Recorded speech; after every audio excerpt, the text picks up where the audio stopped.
Prepare yourself. What approaches is far more significant than merely another lunar cycle turning dark. This is a profound breakdown, a necessary dissolution that must occur before genuine renewal can take root. The days preceding the new moon are not tranquil or restful. They represent a crucial examination, a test that the universe conducts to determine your readiness for what's coming next. Most people fail to understand this fundamental truth. The days before the moon disappears are when the cosmos evaluates whether you've truly prepared yourself for transformation. This is not a gentle process. It's an intensive spiritual assessment, and it begins with a ritual of release, something you must learn to let go of entirely. The danger of hope is often overlooked. In our culture, we celebrate positive thinking and aspirational planning, yet hope can become a prison when it prevents us from facing uncomfortable truths. Everyone speaks enthusiastically about new beginnings, fresh intentions, and renewed energy during the new moon. But here's what most people miss: hope becomes destructive the moment it blinds you to what must actually end first. Right now, before this cycle turns, your task isn't to cultivate hope. Your task is to confront reality with unflinching honesty. It's about acknowledging what genuinely needs to change, even when that acknowledgement brings pain. This is the necessary cleanup that precedes any meaningful reset. The universe doesn't respond to wishful thinking or positive affirmations recited without conviction. It responds exclusively to clarity, and clarity emerges only when you stop deceiving yourself about what isn't working. The sacred practice of silence. If something stirs within you this weekend, an idea, a sudden realization, an internal whisper, protect it fiercely by keeping it absolutely silent. Don't share it through text messages. Don't speak it aloud to friends or confidants. Don't even whisper it in solitude. Let it exist in complete silence and breathe within that sanctuary. This isn't arbitrary mysticism. The moon amplifies the energy of private thoughts while simultaneously diluting spoken words. When you prematurely share something powerful that's being born within your consciousness, you drain the vital charge that was meant to manifest it into reality. You're essentially interrupting a delicate process. Consider what happens when something truly significant is emerging from within you. It possesses a sacred fragility, not weakness, but rather a precious vulnerability. The instant you tell another person about it, you don't simply share information. You invite their entire energetic field into your experience. Their opinions, their skepticism, their doubts, even their excitement, all of it mingles with your pure intention. What was once exclusively yours transforms into collective property, clouded by external influences. This explains why countless manifestations fade before materializing. They were exposed prematurely, before developing sufficient roots to sustain themselves. Think of your intentions as seeds and your consciousness as fertile soil. You wouldn't dig up a seed immediately after planting it just to display it to someone, would you? Of course not. You'd allow it to remain underground, concealed and protected, gathering the strength necessary for growth.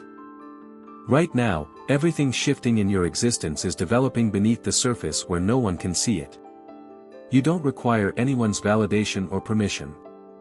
You don't need external confirmation. This particular phase rewards those who can embrace mystery without frantically rushing to define it. Here's the beautiful irony: the less you discuss it, the more powerful it becomes. Silence strengthens it while attention weakens it. Every time you resist the impulse to tell someone, you actually build energetic tension. This tension serves as the propelling force that launches your intention into manifestation. Every thought you speak into darkness writes the script of the light that follows. The most important ritual: apologizing to yourself. Before anything else, before you write affirmations or set intentions, there's something you must do, something that most people cannot genuinely accomplish. You must apologize to yourself with complete sincerity and absolute honesty. Throughout your life, you've apologized to people who never deserved your remorse. You've forgiven people for actions they never even admitted to committing. But when was the last time you offered yourself a genuine, unconditional apology? When did you last apologize to yourself without excuses or self-justification? The new moon isn't asking for wish lists. It's asking for brutal honesty.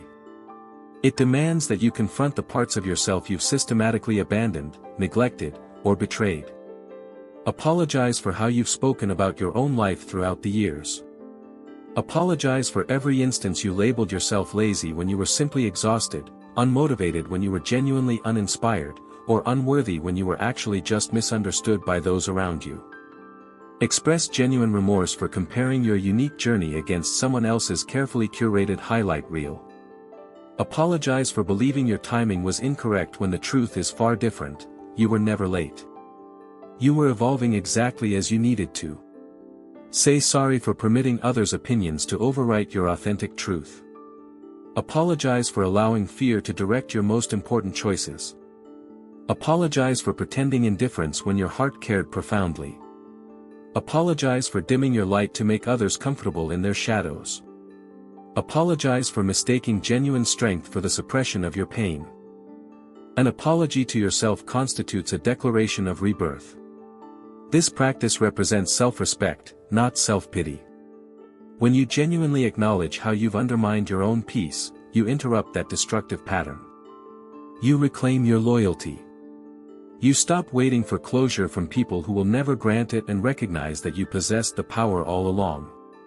Make this deeply personal. Write it, whisper it, let yourself feel it physically in your chest. Tell yourself, I'm sorry for every moment I didn't choose myself. I'm sorry for the days I believed I was too fractured to heal. I'm sorry for confusing survival with actual living. Let the silence following those words settle completely. That's where genuine healing initiates. The universe sees your effort, even on days when it's invisible. The new moon doesn't demand perfection. It wants the authentic, unfiltered version of you, the one prepared to forgive yourself, rebuild your life, and rise with genuine strength. Reconnecting through grounding. The next essential ritual involves lying directly on the floor, not on your comfortable bed, not on a chair, not even on a yoga mat. The actual physical floor. Cold, grounding, undeniably real. Let this contact remind you that regardless of how elevated your spiritual aspirations reach, you remain anchored to something ancient and fundamental. The ground possesses a humbling power that nothing else can replicate. It takes the endless noise swirling in your mind and draws it downward into physical reality. This represents one of the most powerful yet remarkably overlooked rituals available to us. Many people spend these pre-moon days floating in abstract intentions and aspirational affirmations, attempting to ascend to higher spiritual dimensions while forgetting an essential principle: even light requires something solid to reflect against. You cannot manifest from the clouds.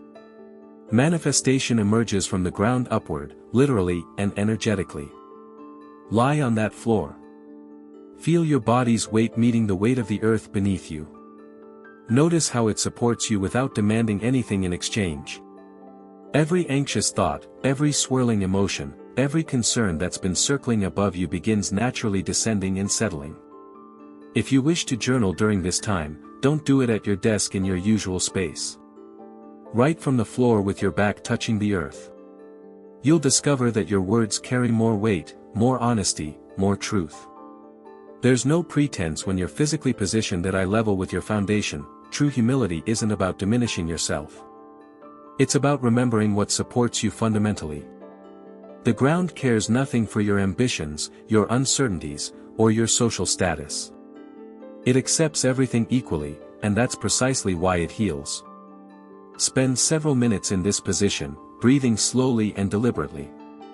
Allow your pulse to synchronize with the steady rhythm beneath you. The 8-hour shadow night. An unwritten universal law exists that few discuss openly. The 8 hours immediately preceding the new moon are extraordinarily volatile and intensely powerful. This is the moment when the moon withdraws her light completely. The night becomes heavy, and energy bends in directions that seem unpredictable and chaotic. This isn't superstition or folklore, it's genuine alignment with cosmic rhythms. The lunar cycle isn't yet beginning its reset.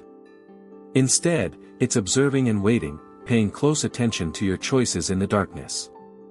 Most people believe the new moon's power activates the moment darkness falls, but the actual magic happens just before that threshold. These 8 hours represent when the universe listens with heightened intensity, not to your spoken words, but exclusively to your internal thoughts and private consciousness. It's a silent transmission, and every thought you broadcast reverberates across the following 28 days. Ancient civilizations understood this principle profoundly. They both feared and revered the dark moon equally because they recognized this window's mirror-like quality. It amplifies whatever energy you feed into it, amplified and multiplied. Fear echoes louder in this space. Doubt multiplies faster. But stillness transforms into precision, clarity, and unwavering direction. Think of these 8 hours as a spiritual quarantine for your consciousness. Protect your energy as if your entire following month depends on it, because it genuinely does. Absolutely refuse to gossip or engage in negativity. Don't spiral into worry. Don't entertain destructive thought patterns, even privately within your own mind. The moon's energetic field becomes hyperreactive during this window. Anything you attach emotion to, whether love or hatred, will follow you forward into the next month. You needn't achieve perfection. You simply need to be genuinely intentional about your thoughts. When a thought pulls you backward into regret or anxiety, pause consciously and replace it with something neutral. Silence isn't empty during this time. It's magnetic. The less you feed it with chatter and worry, the more power it returns to you. Control your transmission rather than attempting to control outcomes. The universe rewards those who maintain equilibrium when everything inside them wants to react. This 8-hour shadow night tests your discipline far more than it tests your dreams. The final connection, heart and pulse. Before sleep tonight, do this simple thing: place your hand directly over your heart. Don't speak. Don't try to think particular thoughts. Simply breathe. Feel the steady, loyal rhythm beneath your palm, that quiet pulse that has kept you alive through every phase, mistake, and cycle you've survived. Most people underestimate silence as a source of power.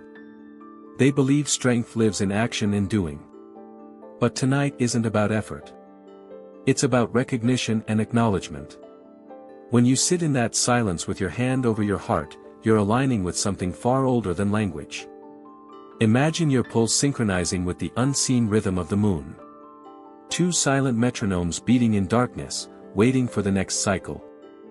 Feel how your body hums with quiet electricity. Even when your mind exhausts its words, that pulse proves you're still connected. You don't need to charge your energy. You simply need to notice it's still living and vital. This small gesture, this act of feeling your own heartbeat, is a conversation with existence itself.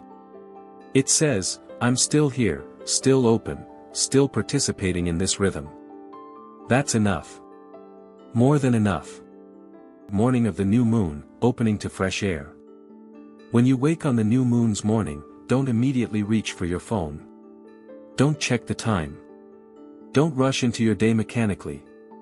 Simply get up, walk to a window, and open it. Let outside air touch your face before the world speaks to you. Breathe it slowly. Say quietly, this is new air for a new cycle. Not as a chant or magical incantation, but simply as acknowledgement. The moon doesn't require elaborate ceremonies or devoted worship. What she asks for is awareness, a witness conscious enough to notice the reset. Every lunar cycle begins not with dramatic magic but with genuine noticing. Notice the silence that feels subtly different. Notice how light falls differently on walls. Notice that your breath feels heavier, more deliberate. That's rebirth. Not thunderous and obvious, but quiet and observant. Let that conscious breath be your doorway to the new chapter you've been preparing for all along.